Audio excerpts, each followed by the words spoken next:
Emin de bir canlı ifası var. Emin onu da təqdim elə. Səsinizi, avazınıza sağlıq. Çox sağ olun. Var olun. Buyur Emin, canlı ifaları təqdim et sən də. Ya.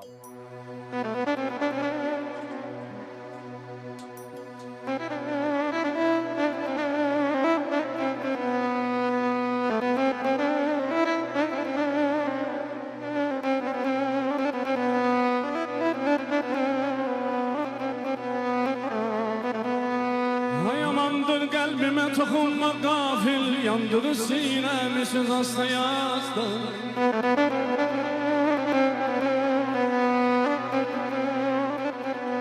Amandır kalbime tokunma gafil, yandırır sinemi söz hasta yasta.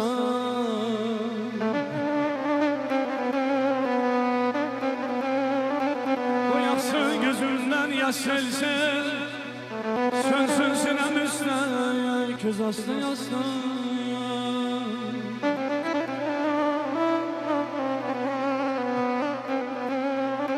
Nesne duygulu duyur gecen gündüzüm, ben elden obadan lecel üzüm.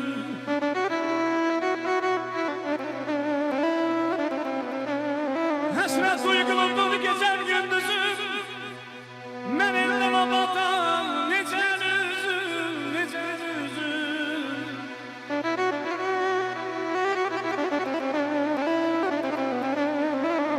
Haylaylara tüm yolda da gözüm, ele değilsen ki de nasıl yasan.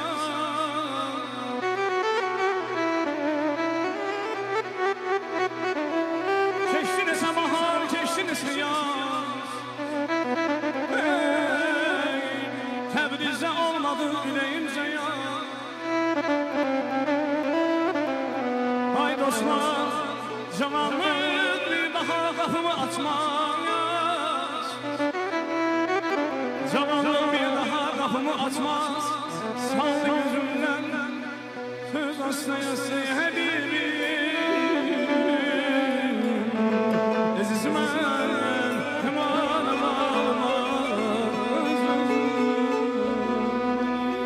hasret çeken kalbin yarasına kurbanım, gözlerinin nur çeken kıyısına kurbanım. Hasret çeken kalbin yarasına kurbanım, gözlerinin nur çeken kıyısına kurbanım.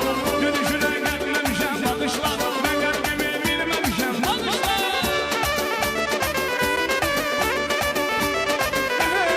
Gülüşüne gelmemişem bakışlar, ben kalbimi bilmemişem bakışlar. İncime, incime, gül, benden incime. Ayazım dileğim sağ.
Təşəkkürlər ay Emin.